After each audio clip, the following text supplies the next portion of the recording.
It's December 9th, 1979, and another remarkable event is about to be uncovered by Ariel, Rebecca, and Ali, the Retrospectors. If your typical week goes steak club, curry club, fish Friday, Sunday brunch, then this is a date that should be in your calendar because this was the day that the very first Wetherspoons opened its doors in Muswell Hill, although at the time it was not called Wetherspoons. Yeah, in fact it was called Martin's Free House after its owner, Tim Martin. And the name Wetherspoon came about because Tim Martin selected Mr. Wetherspoon, who was a geography teacher of his over in New Zealand. Wetherspoon had said to him, "You're never going to amount to anything." And so as a sort of act of vengeance, he picked the name Wetherspoon for his inaugural pub. And if you're listening internationally and you don't know what a Wetherspoons is, still, if you've ever been to the UK, you've probably been to one without realising it, because they are a 900-strong chain of pubs across the UK and Ireland with an annual turnover in non-pandemic times of £1.6 billion. But most of them aren't called Wetherspoons. Most of them have evocative names involving grapes and moons. But it was an inauspicious start, this first night of Martin's Free House. He had to close up early because he's only 24 years old then, trying to run a pub for the first time in his life. He was doing the security on the door. He asked a group of undesirable customers not to come in. A scuffle broke out, punches were thrown, and an advertising board came crashing through the front window. And that night, he decided to change the name to Wetherspoon. So I think that story tells you quite a lot about Tim Martin as an entrepreneurial character. He's very agile. He's very willing to savagely change direction to do whatever he thinks the market wants. And that initial name, Martin's Free House, he is unencumbered by ties to the breweries. This strategy that's now a kind of a classic part of the Wetherspoons brand, that they are converting old buildings, like churches and cinemas into pubs, actually had quite a practical genesis, which was that most of the pubs at the time were tied houses, i.e. they were owned by the brewer and they were obliged to buy beer at the price that the brewery set, and they didn't want to sell existing pubs to Tim Martin because he wanted to break those ties, so he was obliged to start his first pubs in converted shops. I think Martin's Free House had originally been a bookies. That one was actually a pub before he bought it. It was called Marla's at the time, which was the name of the man who owned it. And you're talking about stories that tell a lot about Tim Martin. Keep in mind that he has this very man of the people image. What he offered to Marla in exchange for the pub was reportedly £40,000 in cash, a house in Putney, and a 2-week holiday at his dad's place in Jamaica. It's good. And I think that then starting up pubs in places that were non-conventional resulted in some actually really nice pubs. You can go to lots of Wetherspoons and they're beautiful spaces. After 6 pints of ale, everywhere's a gorgeous place. Well, that's true. Yeah, it doesn't really matter. They do have original architectural features and that sort of thing. They do. Go in what used to be an old cinema and they'll have preserved the organ or whatever. Right, or you can tell that you're sitting in the place that used to be the stalls in the theatre or whatever it is. Yeah. But I think the other really important part of his success was his deep and keen interest in prices, that he always wanted to make sure that his was the cheapest beer in town. You know what wasn't the cheapest in town, though? Wetherspoons carpets. Each one is unique, Yeah. and they are such a core part of the Wetherspoons identity that somebody actually released a book about them. They're made by Axminster Carpets, a famous carpet company. But because Wetherspoons need each one to be individual, they have to be partially handmade on old-fashioned looms, and they cost like thousands of pounds. Wowza. Yeah, I mean, you say it's well known, and it is well known now, but it's well known partly because of that book, which came out of a blog, which came out of ordinary punters noticing that the carpets were different across the hundreds of different branches.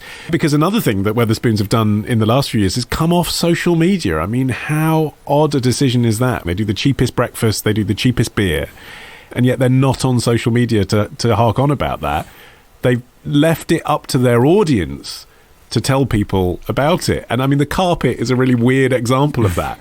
But there was no press release about how every carpet in every Wetherspoons was different until customers started noticing. Because the promotion of Wetherspoons on social media is something that just happens organically from everyone having that shared experience. And it's inspired this kind of sometimes ironic, sometimes not cult around it, which is manifested in very odd ways. When you just sort of, it just gets weirder and weirder over time. And I feel like it's reaching a peak weirdness now. I don't know if you've seen this, but in the news recently was the Facebook group Wetherspoons Poultry Chip Count, which started off with people who were displeased that they felt like they were getting an unfairly small portion of chips as their side on a Wetherspoons meal, right? I mean, you're paying £5.50 for a curry and a beer. Can you complain about the chips? But anyway, I know. But obviously this has now got stranger and stranger. So you've got some people who've been bringing tape measures to analyse their portion and then sharing their analysis, to the point where an employee of Wetherspoons actually weighed in on Twitter to bring a bit of clarification, saying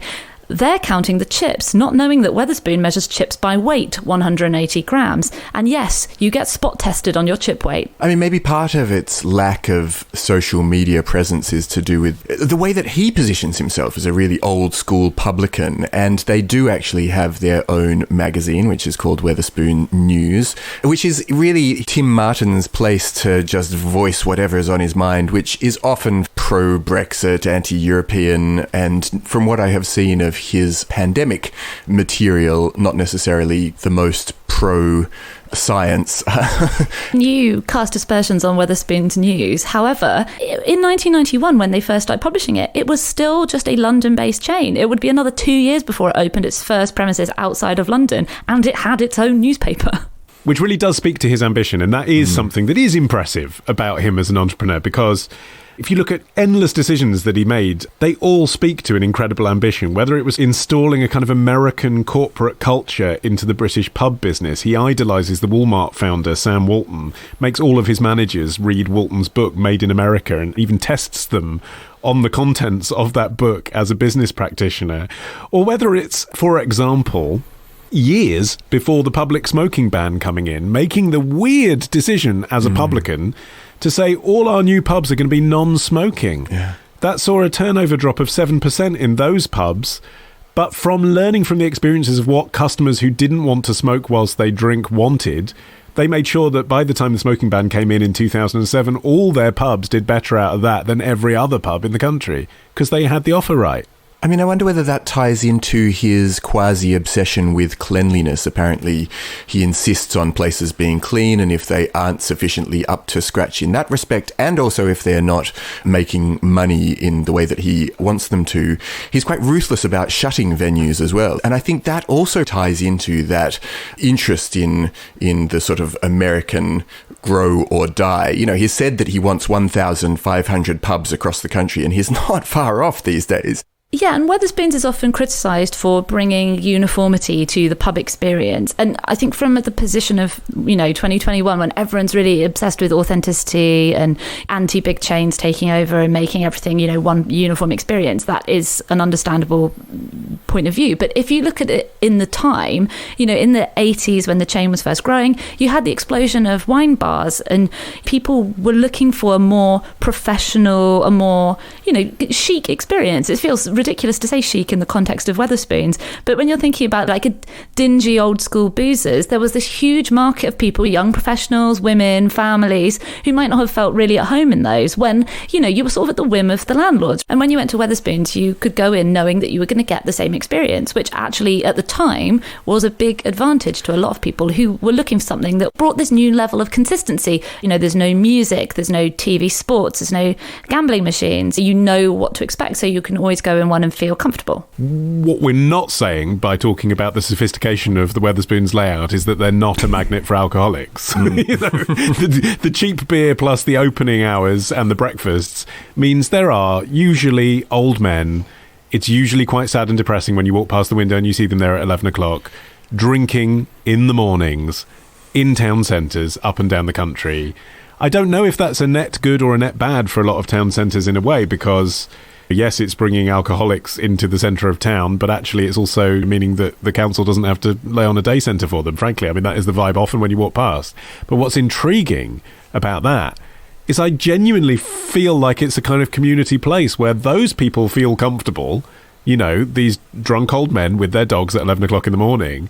But actually, so might a hen party or a group of young professionals or someone going in for a business meeting. That's an extraordinary thing to pull off. It's sort of more open access in a weird way than even something like McDonald's.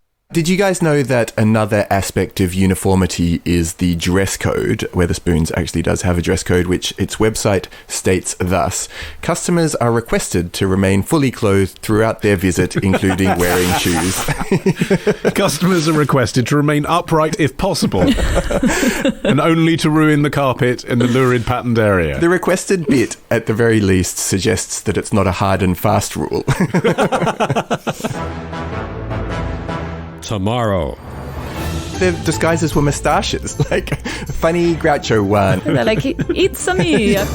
Love the show? Support the show. Patreon.com/retrospectors. Part of the Acast Creator Network.